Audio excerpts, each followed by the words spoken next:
ముఖ్యమంత్రి గారు ప్రతి ఇంటికి ఉచితంగా శుద్ధి చేసిన నీళ్లు, ప్యూరిఫైడ్ వాటర్ ఇచ్చిండు ఉచితంగా.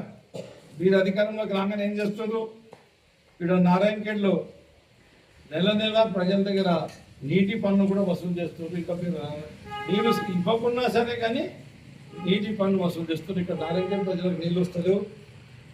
అప్పుడు మీరున్నప్పుడు అవే ధర్నాలు ఉంటుండే, ఇప్పుడు కూడా అవే ధర్నాలు స్టార్ట్ అయినాయి. మీరు అది కూడా ఫ్రీగా ఇస్తలేదు.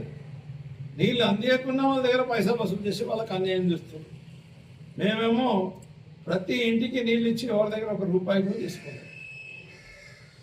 ఆ కలెక్షన్ కూడా ప్రజలకు నీళ్ళు ఇవ్వకుండా ఏవైతే డబ్బులు తీసుకుంటున్నారో అది కూడా మానేయాలి, నీటి వసూలు కూడా బంద్ చేయాలని చెప్పేసి నారాయణఖేడ్ పట్టణ ప్రజలకు అన్యాయం చేయొద్దని చెప్పేసి నేను విజ్ఞప్తి చేస్తాను.